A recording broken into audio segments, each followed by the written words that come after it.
Hello, good morning all of you. कैसे हो आप लोग? फटाफट से क्लास से जुड़ जाइए और बताइए क्या आप लोगों को वॉइस प्रॉपर आ रही है। इससे पहले की क्लासों में जो भी कंटेंट आपको पढ़ाया गया है उसमें किसी भी प्रकार का अगर आपको कोई दिक्कत है तो आप कमेंट करके पूछ सकते हो बेटा। फटाफट से कमेंट कर दीजिए। गुड मॉर्निंग राजकुमार, गुड मॉर्निंग भाई, गुड मॉर्निंग।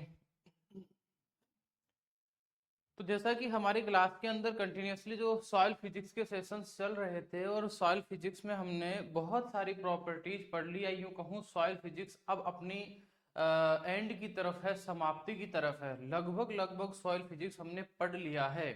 मैं फिर क्लियर कर देता हूँ, सॉइल साइंस के किसी भी कॉम्पिटिटिव एग्जाम के अंदर अगर सबसे ज्यादा सवाल अगर आता है तो वो सॉइल फिजिक्स से आता है। और वैसे नाम सुनने पर जैसे ही फिजिक्स नाम सुनते हैं तो हम लोगों को बिल्कुल डर लगता है। गुरु जी को प्रणाम, बिल्कुल प्रणाम बेटा, आरसी प्रणाम भाई। तो जनरली हम लोगों को फिजिक्स के नाम से ही डर लगता है, केमिस्ट्री के नाम से डर लगता है, लेकिन मैं बता देता हूँ ऐसा नहीं है। सॉइल फिजिक्स जो अब तक आप पढ़ चुके हो उसमें तीन चार जगह हमने फिजिक्स के लॉज जैसे फिक लॉ, या फिर हमने बात किया स्टोक्स लॉ। अब आगे चल के हम होगे टेम्परेचर के लिए फोरियर लॉ पढ़ेंगे, ठीक है। तो इस तरह से हमने कुछ लॉज के बारे में स्टडी किया है। वाटर मूवमेंट्स के लिए हम जनरली बर्नौली लॉ या दो तीन प्रकार के जो लॉज हैं उनके बारे में हम स्टडी करेंगे।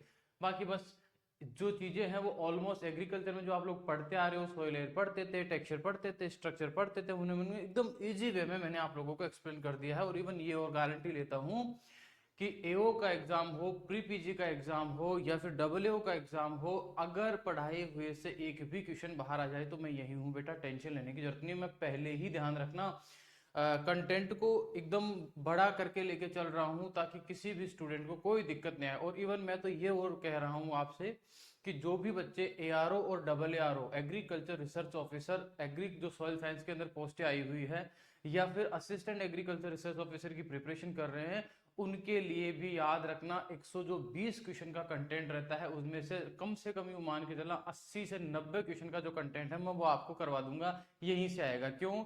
क्योंकि किस तरह से सवाल पूछे जाते हैं और पूछा जा सकता है वो सारी चीजें मैं कवर करते हुए चल रहा हूँ। मैं एक भी चीज को छोड़ते हुए नहीं चल रहा हूँ। तो ये आप लोगों के लिए एकदम गोल्डन अपॉर्चुनिटी है बेटा, इसे छोड़ना नहीं है।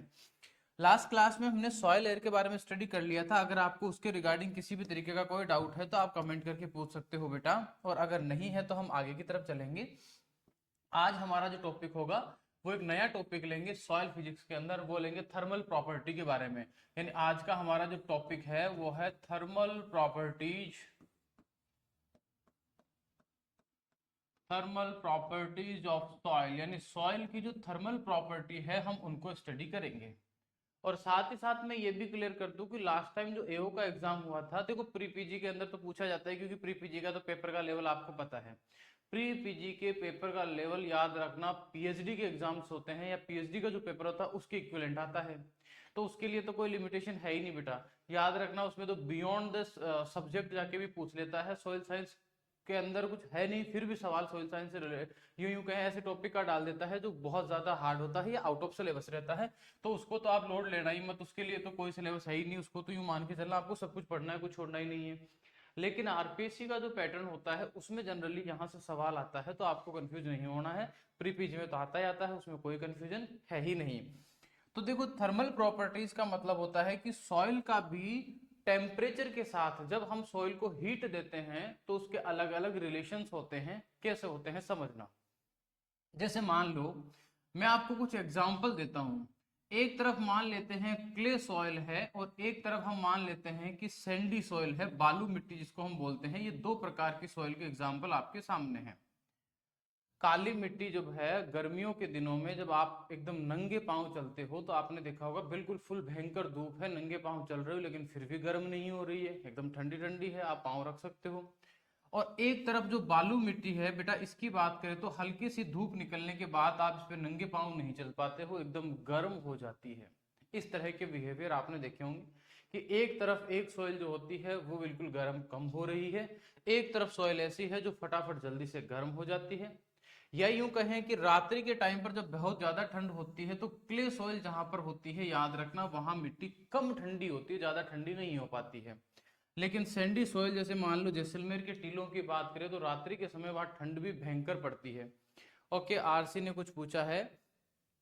आरसी पूछ रहे हैं सर कंफ्यूज हो रहे हैं, इतनी वैकेंसी आने पर किसकी तैयारी करें? सॉइल साइंस भी सर ठीक ठाक है sir, soil horti agro PBG animal and GK ये भी बढ़िया है सर, गुरुजी कंफ्यूजन को दूर करो प्लीज। Okay done. एजी के दूसरे सब्जेक्टों को भी आपको नज़रों में रखना, मतलब उनके बारे में गाइड करना। बिल्कुल रखेंगे भाई, टेंशन ही मतलब एमएससी सेकेंड ईयर चल रही है आरसी, ठीक है। देखो दो तीन चीजें मैं क्लियर कर देता हूँ। हमेशा एक तो याद रखना, कोई भी एग्जाम की प्रिपरेशन करते हैं ना, तो उसकी प्रिपरेशन जिस एग्जाम के लिए आप कर रहे हो उसमें तो काम आती है, लेकिन उसके बाद वाले एग्जाम्स में वो ज्यादा काम आती है। जैसे फॉर एग्जांपल आरसी जो है वो कह रहा है कि सर मैं एमएससी सेकेंड ईयर का स्टूडेंट हूँ, एमएससी सेकेंड ईयर का स्टूडेंट है। याद रखना एमएससी सेकेंड ईयर का जो स्टूडेंट है वो एओ का फॉर्म भर सकता है। किसका फॉर्म भर सकता है? एओ का फॉर्म भर सकता है। प्रेजेंट टाइम में एओ की वैकेंसी क्या कर दी गई है? बढ़ा दी गई है। और ये भी कहना चाहते हैं कि सॉइल भी ठीक ठाक है, एग्रो भी ठीक है, हॉर्टी भी है, पीबीजी भी है। तो मैं आपको एक चीज क्लियर कर देता हूं कि जब हम आरपीएससी के कुछ एग्जाम्स के ऊपर फोकस करते हैं, जैसे कि हम बात करें एओ के ऊपर, या जैसे कि हम बात करें डबल एओ के ऊपर, इस तरह के जो आरपीएससी के एग्जाम आते हैं बेटा, इनके अंदर माइनर सब्जेक्ट भी एक बहुत अच्छा रोल प्ले करते हैं। यानी कि याद रखना soil, horti, agro, animal, PBG, इनको तो सारे ही बच्चे ठीक ठीक पढ़ लेते हैं। क्यों? क्योंकि इनकी कंटेंट भी मिल जाता है, टीचर्स भी अच्छे मिल जाते हैं, और बच्चे इनको अच्छे से प्रिपेयर भी कर लेते हैं। लेकिन दिक्कत कहाँ आती है? जो माइनर सब्जेक्ट आते हैं, जैसे हम बात करें जो आपका एक्सटेंशन एजुकेशन होता है, जैसे हम बात करें जैसे इकोनॉमिक्स होता है, जैसे हम बात करें तो स्टैटिक्स होता है। याद रखना ये ऐसे सब्जेक्ट्स है, या फिर अपन बात करें जैसे मान लीजिए एंटोपैथो है, याद रखना ये ऐसे सब्जेक्ट हैं जो जनरली आपका ध्यान रखना या यूं कहें सिलेक्शन डिसाइड करने वाले फैक्टर्स हैं या सब्जेक्ट हैं। बोले सर ये कैसे हैं? अगर आपने मान लीजिए सॉइल को नहीं पढ़ा अच्छे से, या आपने एग्रो को नहीं पढ़ा, या आपने पीबीजी को नहीं किया अच्छे से तैयार, या आपने एनिमल का तो वेटेज कम कर दिया गया तो एनिमल का लोड कम है, या फिर हॉर्टी, इन सब्जेक्टों को अगर आपने अच्छे से तैयार नहीं किया, या इन सब्जेक्टों के सवाल अगर आपके गलत होते हैं, तो फिर आप सब अपना एडमिशन भूल जाइए। इन सब्जेक्ट अगर ये वाले सब्जेक्ट आपके ठीक नहीं है, या ये आपके सही नहीं होते हैं एग्जाम में, तो आपका सिलेक्शन नहीं होगा, ये तो भूल जाइए। यानी पहली प्रायोरिटी इन सब्जेक्टों को इतना अच्छा कर लीजिए कि आपका इनमें सवाल गलत नहीं हो। और ये सब्जेक्ट ध्यान रखना, जो ये सारे सब्जेक्ट हैं, ये कोई सा भी कॉम्पिटिटिव कह रहा है आरसी कि सर बहुत सारी वैकेंसी आ गई, डब्ल्यू आ गया, एओ भी आ गया, बताओ हम कौन से की तैयारी करें, कौन से की छोड़ें? सॉइल साइंस के अंदर हैं तो बताइए सर हम लोग एआरओ की तैयारी करें या डबल एआरओ की? तो बेटा मैं एक चीज क्लियर कर देता हूं कि प्रेजेंट टाइम में सबसे पहले वैकेंसी है एओ की, यानी सबसे पहले आपको तैयारी करनी चाहिए एओ के लिए, ठीक है। साथ ही साथ एओ की तैयारी करते समय आप लोगों को सॉइल साइंस के ऊपर थोड़ा सा फोकस ज्यादा देना है, क्योंकि एओ के अंदर क्या होगा, 120 जो सवाल है ध्यान रखना, कुछ सिमिलरिटीज है ध्यान रखना। अगर आप एओ की सबसे पहले एग्जाम किसका होगा? एओ का होगा। अगर आप एओ की तैयारी करते हो तो 120 क्वेश्चन तो किसके आएंगे? एसजी के आएंगे, और बचे हुए 30 किसके आते हैं? 30 आते हैं जीके के। आगे जाके जब आप डबल एआरओ सॉइल साइंस की प्रिपरेशन कर रहे हो, डबल एआरओ या एआरओ सॉइल साइंस की प्रिपरेशन कर रहे हो, वहां पर 120 क्वेश्चन किसके आएंगे? सॉइल साइंस के आएंगे, और बचे हुए 30 क्वेश्चन किसके आएंगे? वो जीके के आएंगे। यानी कि आप भले ही से एओ की तैयारी करो, आप भले ही डबल एओ की तैयारी करो, जीके आपको पढ़ना है, कोई भी एग्जाम की तैयारी करो, तो पहला कंफ्यूजन क्लियर, जीके तो पढ़ना है रे बाबा। दूसरे पे आते हैं, अगर आप एओ डबल एओ की प्रिपरेशन कर रहे हो तो आपको 120 क्वेश्चन के लिए लगभग लगभग 14 सब्जेक्ट पढ़ने पड़ रहे हैं। लेकिन जब एआरओ डबल एआरओ की तैयारी करते हो तो आपको केवल कितना पड़ रहा है? 120 क्वेश्चन पढ़ने पड़ रहे हैं। तो मैं आपको एक चीज क्लियर कर दूं, पहले एग्जाम एओ का होगा, उसके बाद में एआरओ डबल एआरओ का होगा, इसके बाद में आपको सफिशिएंट टाइम मिलेगा। यानी कि आपको थोड़ा थोड़ा याद रखना, सोइल साइंस जो है उसके ऊपर फोकस करते रहना है, उसको पढ़ते रहना है, लेकिन फिलहाल आपको एओ के ऊपर फोकस करना चाहिए। ये मैं कह रहा हूं आपसे, या मेरा जो अनुभव है वो आपसे साझा कर रहा हूं, क्योंकि एओ की बहुत बड़ी वैकेंसी आ गई है। डबल एओ का अभी पता नहीं एग्जाम कब होगा, इसको छोड़ दीजिए एक बार के लिए। पहले आप एओ पर फोकस कीजिए, और ये तैयारी मैं गारंटी लेता हूं आपको यहाँ काम आएगी, आपको डबल एआरओ में काम आएगी, पहले क्लियर कर देता हूँ। दूसरी बात, जो सॉइल साइंस मैं आपको पढ़ा रहा हूँ 120 में से याद रखना 80 से 90 क्वेश्चन कवर कर जाएगी। जो सोइल साइंस मैं आपको पढ़ा रहा हूँ वो soil science ARO double ARO के एग्जाम में आपके याद रखना लगभग 80 से 90 क्वेश्चन एकदम ठीक करवा देगी। अब बचे हुए जो क्वेश्चन है उनके लिए हमें कुछ बुक्स को कंसल्ट करना होगा। और याद रखना डबल एओ और एओ के अंदर जो आपके 10 के 10 क्वेश्चन है वो मेरे पढ़ाए हुए के बाहर से एक भी नहीं आएगा, सारे इसके अंदर कवर हो जाएंगे, ये एकदम 100% गारंटी है। तो आपको एक शेड्यूल बनाना है। सबसे पहले आप एक काम करो, जनरल एग्रीकल्चर को अच्छे से पढ़ो, साथ साथ आपको सोइल की एक बुक या कोई भी एक बुक जो आपकी गाइड बुक है उसको आप अच्छे से पढ़ते चलिए। थोड़ा टाइम सोइल साइंस को ज्यादा दीजिए, बाकी तैयारी सारे सब्जेक्ट को कीजिए और एओ को आप क्लियर कीजिए। एओ का एग्जाम होने के तुरंत बाद आप एआरओ और जो डबल एआरओ या एआरओ का एग्जाम है उसकी तरफ फोकस कीजिए, उसकी तरफ मूव कीजिए। मेरे जो गाइडेंस है अनुभव वो तो ये कहता है। बाकी आप सब समझदार हो। एमएससी जैसे एमएससी सेकेंड ईयर का स्टूडेंट है तो बेटा आप लोगों के लिए बहुत गोल्डन अपॉर्चुनिटी है एओ। अगर आप एमएससी पास करते ही एओ बन जाओगे तो जिंदगी में बेटा एडिशनल डायरेक्टर तक जाके रिटायर्ड होगे, जिंदगी में बहुत आगे पहुंच जाओगे। अभी फिलहाल आपको इन चीज़ों का तकाजा नहीं है, पर मैं कह देता हूँ इस उम्र में जॉब लगने का मतलब होता है आप कभी बूढ़े नहीं होगे बेटा। समय बीतने के बाद अगर कोई बेचारा सर्विस में आता है तो बेटा ध्यान रखना, डिग्री होने के बाद और जॉब लगने के बीच में जो संघर्ष चलता है ना, ये संघर्ष यूं कहूंगा महाभारत की तरह होता है। और ये वक्त इतना मुश्किल से बीतता है कि मैं आपको साझा ही नहीं कर सकता इसके बारे में। तो आप लोगों के पास गोल्डन अपॉर्चुनिटी है, आपका जो माइंड है बेटा एकदम युवा, ताजा तंदुरुस्त दिमाग है, सारी चीजें इजीली कैप्चर हो जाती है। आप यूथ हो, ज्यादा सिटिंग कैपेसिटी होती है, डिप्रेशन में अभी हो नहीं, तो ये गोल्डन अपॉर्चुनिटी है, छोड़ना नहीं है आपको। तो मैं आपको थर्मल प्रॉपर्टीज का बिहेवियर बता रहा था। तो आरसी उम्मीद करता हूं कि मेरी बात समझ में आई होगी तुम्हें कि पहले आपको एओ के ऊपर फोकस करना चाहिए और एओ के ऊपर भी मेजर सब्जेक्टों को तो क्लियर करना ही करना है, लेकिन माइनर सब्जेक्टों को भी नहीं छोड़ना है। अगर आप सिलेक्शन चाहते हो अच्छी रैंक के साथ तो माइनर सब्जेक्ट आपके अच्छे होने चाहिए। लेकिन अगर आप ये सोचो कि सर माइनर ही अच्छे कर लें तो काम चल जाएगा क्या, जी नहीं चलेगा। मेजर सब्जेक्टों में अगर आपके सवाल गलत होते हैं तो आप सिलेक्शन भूल जाइए। क्यों? क्योंकि जितने भी लोग एग्जाम देने बैठेंगे उन सबका ध्यान रखना मेजर सब्जेक्ट सबके ही अच्छे होंगे, बस उनके जो माइनर सब्जेक्ट है वो ठीक नहीं होंगे। और सिलेक्शन का जो डिसाइडिंग फैक्टर होगा वो यही है।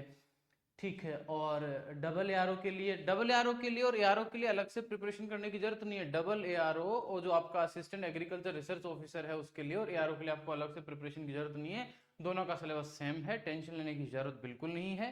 तो आप पहले एओ क्लियर कीजिए, एओ के बाद में डबल एआरओ एआरओ की तरफ मूव कीजिए। और सॉइल साइंस के अंदर कोई स्टूडेंट है उसको तो मैं ये कहूंगा कि गोल्डन अपॉर्चुनिटी है। 40 पोस्ट बेटा बहुत ज्यादा होती है पर्टिकुलर सॉइल साइंस। देखो 52 पोस्ट एओ की है, उसमें एग्रीकल्चर में जितने भी एमएससी किए हुए सारे अप्लाई करेंगे। लेकिन सोचिए 40 पोस्ट केवल सॉइल साइंस की है, तो आप लोगों के लिए तो बहुत अच्छा मौका है। ठीक है, ओके जी सर, बिल्कुल बेटा आरसी। ठीक है, तो फिलहाल हम थर्मल प्रॉपर्टी की बात कर रहे हैं और अगर आप सॉइल साइंस में हो बेटा आरसी तो थर्मल प्रॉपर्टी को अच्छे से रट लीजिए। क्यों रट लीजिए? क्योंकि थर्मल प्रॉपर्टी से जो डबल एआरओ का पेपर हुआ था 2018 उसमें सवाल पूछा हुआ है। ध्यान रखना, थर्मल प्रॉपर्टी में साफ साफ पूछा था कि बताइए जो आपके क्वार्ट्ज मिनरल्स होते हैं उसकी स्पेसिफिक हीट कितनी होती है, सीधा सवाल पूछ लिया था और एकदम इजी था। ध्यान रखना, तो यहाँ से सवाल आता ही आता है। अभी अपना जो एओ का पेपर हुआ था बेटा इसमें भी सवाल आया था। तो मेरा कहने का मतलब है कि दो अलग अलग टाइप की सॉइल के बारे में जब हम स्टडी करते हैं तो दोनों का टेम्परेचर के प्रति बिहेवियर अलग अलग होता है। एक सॉइल गर्म हो जाती है, एक गर्म नहीं होती है। एक एग्जांपल और देता हूं, जैसे हमारे पास दो चीजें हैं, एक तो है हमारे पास वाटर और एक हमारे पास है सॉइल, यानी थोड़ी सी हम मिट्टी लेते हैं और थोड़ा सा हम पानी लेते हैं। फिर हम क्या करते हैं, मिट्टी और पानी दोनों को गर्म करते हैं, तो हम पाते हैं कि जो मिट्टी होती है, जैसे मान लीजिए आपने क्या किया, एक बाल्टी भर के पानी की रख दीजिए और वहां मिट्टी भी है। दिन के टाइम 11 बजे जब आप जाते हो तो पाओगे कि पानी गर्म नहीं हुआ, लेकिन जो मिट्टी है वो अच्छी खासी गर्म हो गई है। तो ऐसा क्यों हुआ है? तो इनके पीछे जो कारण होता है उसको समझने की कोशिश करते हैं। याद रखना, किसी भी सब्सटेंस को जब गर्म करने की बात आती है तो उसके लिए एक शब्द यूज होता है, वो होता है स्पेसिफिक हीट। क्या वर्ड यूज होता है? Specific heat.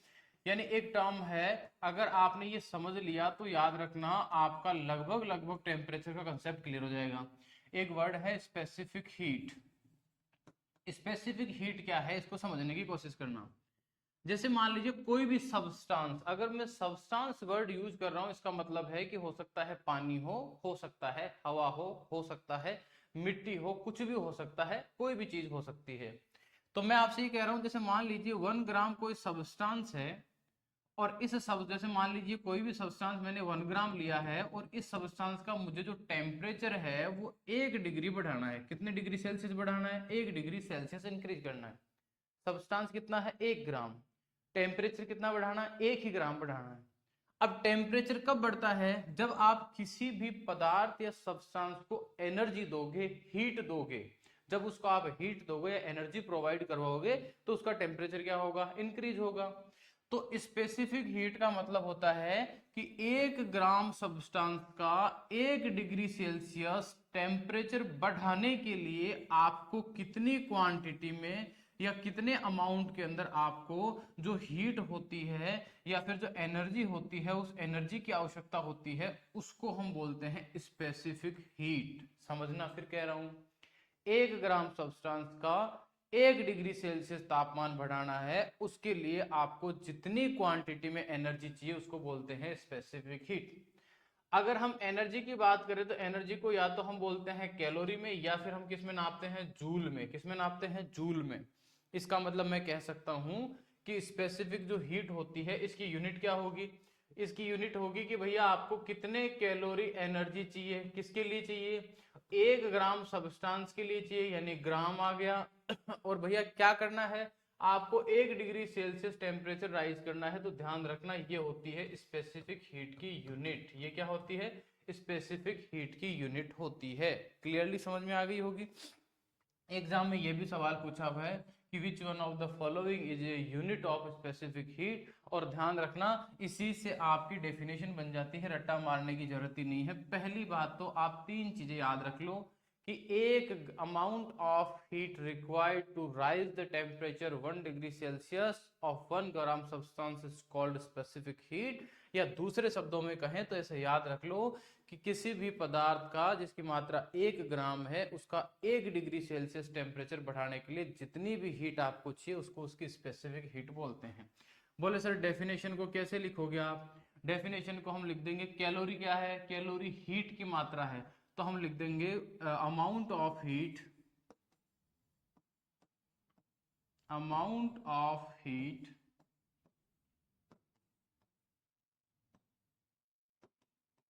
required to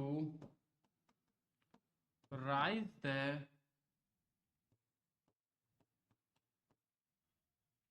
unit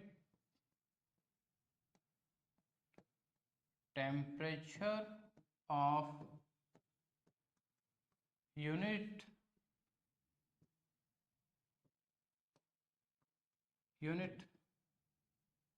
mass of substance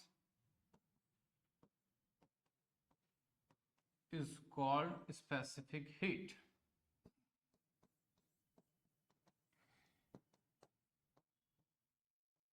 फिर से क्लियर कर देता हूं, जो बात मैंने आपके ऊपर लिख रखी है सिर्फ उसी को रिपीट किया है। आप चाहो तो उल्टा भी लिख सकते हो कि required to raise the temperature of unit substance, या यूनिट टेम्परेचर राइज करने के लिए जो क्वांटिटी चाहिए उसको कहते हैं। तो सेम वही लिखा है, देखो कैलोरी, तो मैंने लिखा अमाउंट ऑफ हीट रिक्वायर्ड, यानी हीट कितना चाहिए आपको उसके अमाउंट की बात कर रहे हैं। यहाँ ग्राम है वो यहाँ सेल्सियस, तो to raise the unit temperature, साफ साफ लिखा है कि यूनिट टेम्परेचर राइज करना है। और यूनिट मास, यानी मास का मतलब हो गया मैं वेट की बात कर रहा हूँ, टेम्परेचर मतलब डिग्री सेल्सियस की बात कर रहा हूँ, और कैलोरी का मतलब हम बात कर रहे हैं हीट की।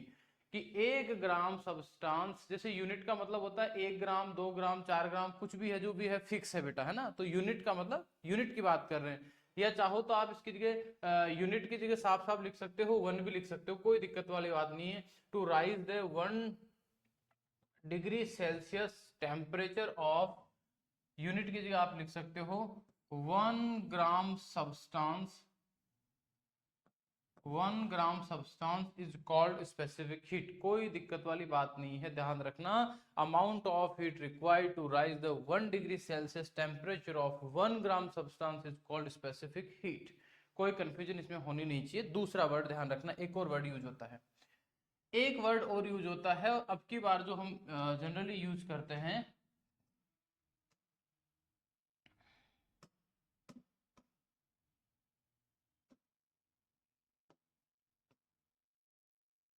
देखो दूसरा जो वर्ड यूज करते हैं उसको बोलते हैं हम लोग थर्मल हीट। क्या बोलते हैं उसको? थर्मल हीट, या फिर इसी को कह देते हैं हीट कैपेसिटी। ये दोनों शब्दों को ध्यान रखना, दोनों नाम एग्जाम में पूछे जाते हैं।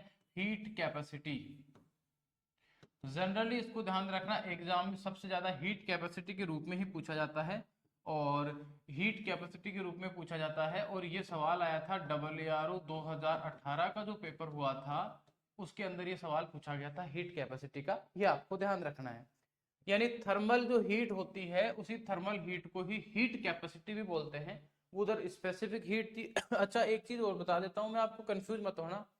जैसे यहाँ पर मान लीजिए मैंने ग्राम में लिया है, किस में लिया है? ग्राम में। तो ग्राम तो बेटा क्या है? ग्राम जो है वो तो वेट है, वो तो क्या है? वेट है। यानी अगर आप उस सब्सटेंस का वेट लेते हो तब तो उसको बोलते हैं स्पेसिफिक हीट। क्या बोलते हैं? Specific heat. मान लो मैं यहाँ 1 ग्राम नहीं लूं, मैं वॉल्यूम में ले लूं। किस में ले लूं? वॉल्यूम में। सर इसका क्या मतलब है? जैसे मान लीजिए मैं इसको वॉल्यूम में लेता हूं, तो अब मैं यहाँ 1 ग्राम ना लिखकर जैसे मान लो 1 सेंटीमीटर क्यूब कहूं, ठीक है, तो इसकी यूनिट चेंज हो जाएगी। इसकी यूनिट हो जाएगी कैलोरी पर सेंटीमीटर क्यूब पर डिग्री सेल्सियस। तो अब मैंने क्या लिया है? वॉल्यूम ले लिया है। तो वॉल्यूम लेने पर स्पेसिफिक जो हीट होता है इसका नाम थोड़ा सा चेंज हो जाता है। जैसे ही आप वॉल्यूम लेते हो तो इसको बोल देते हैं वॉल्यूमेट्रिक। क्या बोल देते हैं? Volumetric specific heat. यानी ध्यान रखना, आप कहीं इसमें कंफ्यूज हो जाओ कि ये कोई नई चीज है, अलग चीज है, वही सेम बात है।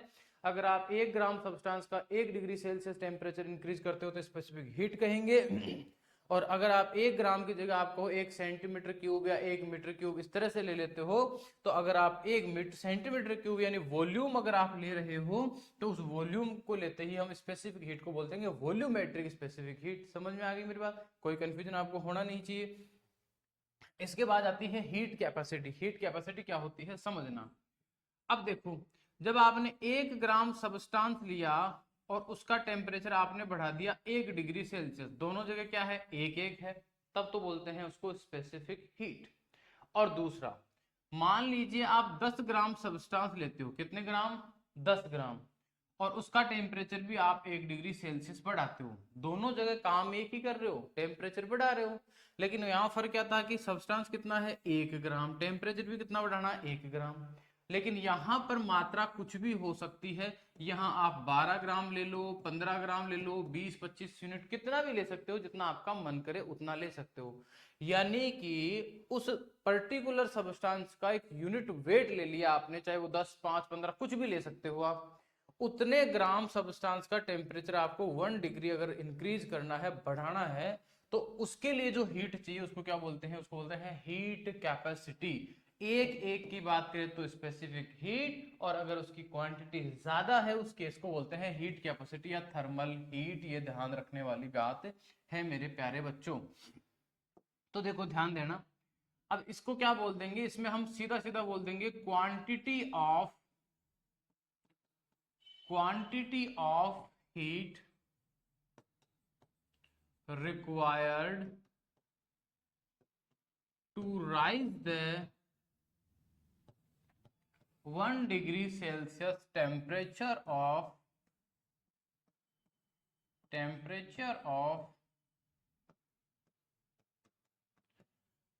यूनिट मास या फिर वॉल्यूम, कुछ भी हो सकता है, वही सेम बात पिछली वाली।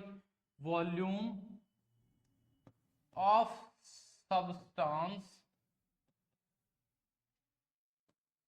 Is called heat capacity.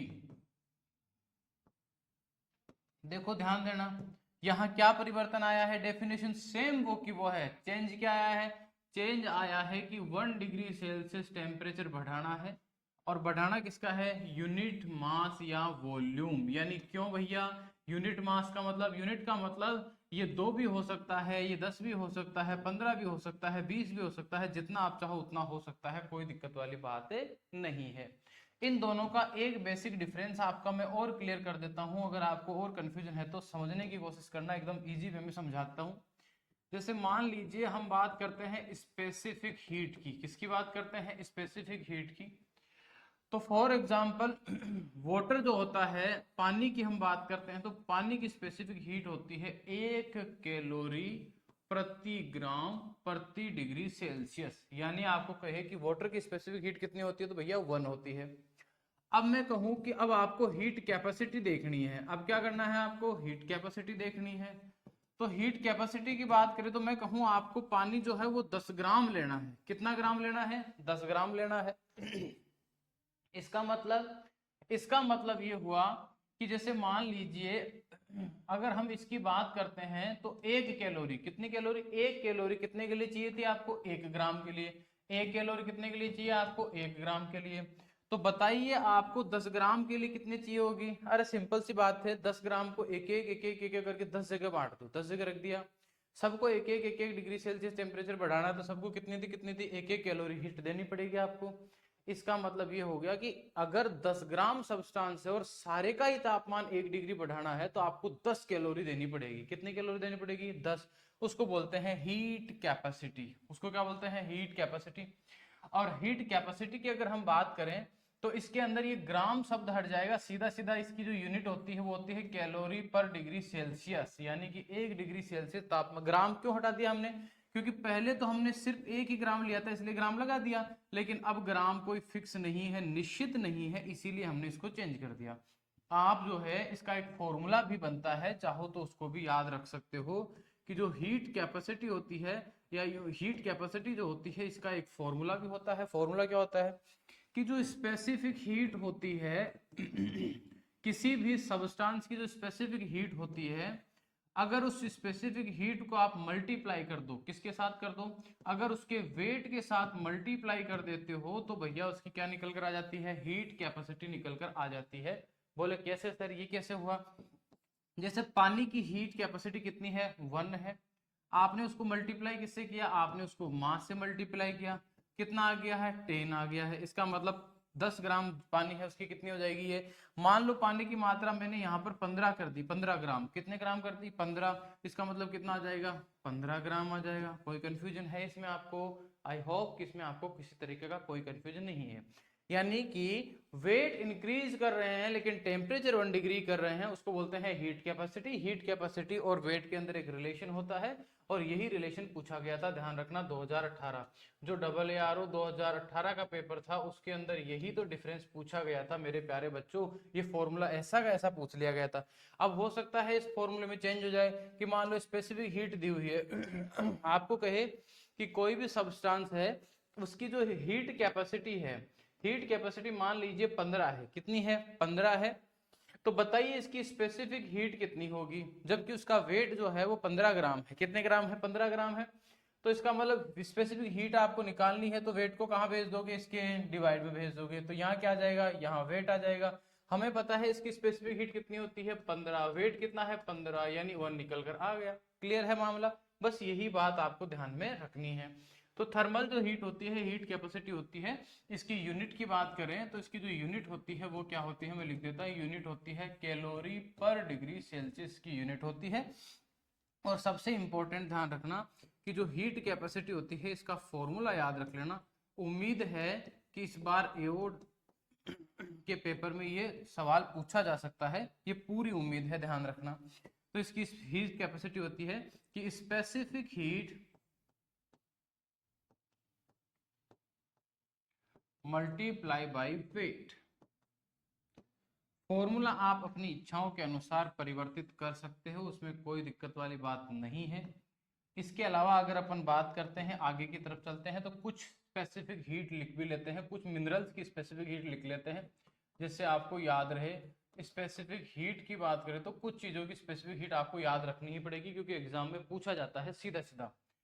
अब अपने लिए क्या क्या जरूरी है, जैसे फॉर एग्जांपल एक तो हमारे लिए जरूरी होती है सॉइल, और सॉइल के अंदर जो मिनरल होते हैं उनकी बात करते हैं। मिट्टी में क्या क्या होता है, हम उन्हीं चीजों को, जैसे मिट्टी के 4 कंपोनेंट थे ना, कितने कंपोनेंट थे, 4।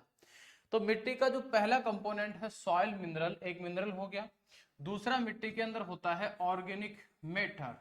क्या होता है, ऑर्गेनिक मैटर। अरे यही तो चीजें पढ़ाई थी आपको कंपोनेंट्स के अंदर। और क्या होता है? बोले सर सॉइल एयर होती है, अभी कल ही तो पढ़ा रहे थे आप। और क्या होता है? बोले सर एक होता है सॉइल वाटर, यही सारी चीजें होती है ना। अरे क्लियर है ना? एक क्या होता है? वाटर होता है।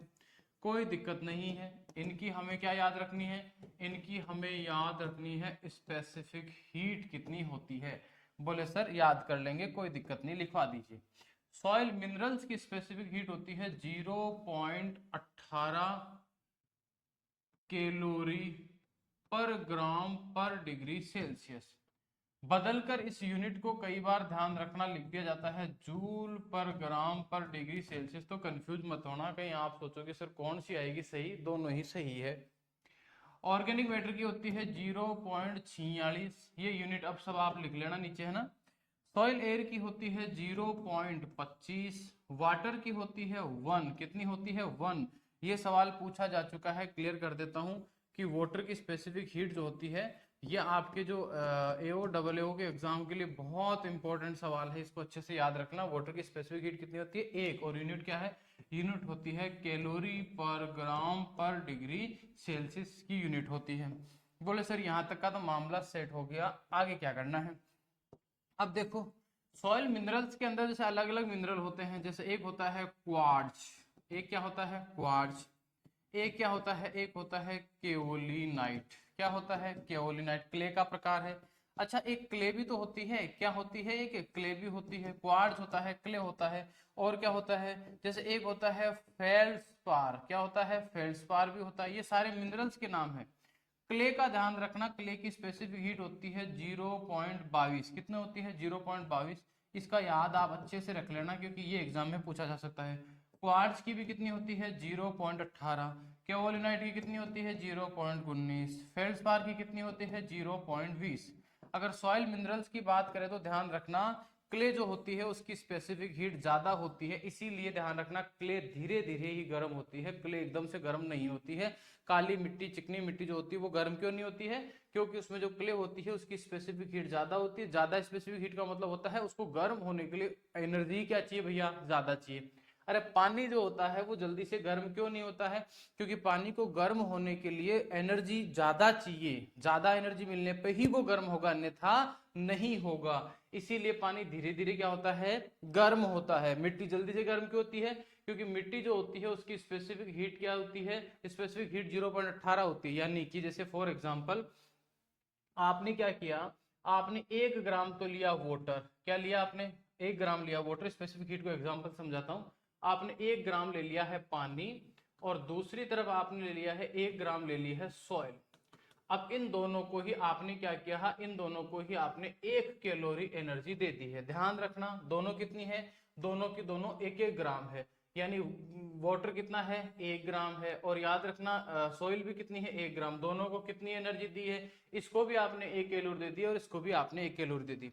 जैसे ही पानी को 1 कैलोरी एनर्जी देते हो, इसका जो टेम्परेचर है वो 1 डिग्री सेल्सियस बढ़ जाता है। क्यों? क्योंकि इसकी जो स्पेसिफिक हीट होती है वो 1 कैलोरी पर ग्राम पर डिग्री सेल्सियस तो होती है। लेकिन सॉइल की बात करें तो सॉइल की 0.20 के आसपास होती है। किसके आसपास होती है? 0.20 कैलोरी की। याद रखना कई किताबों में, जैसे फॉर एग्जांपल अगर अपन बात करें, फॉर एग्जांपल ये जो सॉइल मिनरल्स हैं इनकी कितनी होती है? 0.18। लेकिन याद रखना यहाँ पर ऑर्गेनिक मैटर की कितनी होती है? 0.46। तो इसकी ज्यादा है, इनकी कम होती है। लेकिन ये ज्यादा होने की वजह से तो अगर आपको सिर्फ सॉइल की स्पेसिफिक हीट पूछे तो उसकी होती है 0.2। कितनी होती है? 0.2।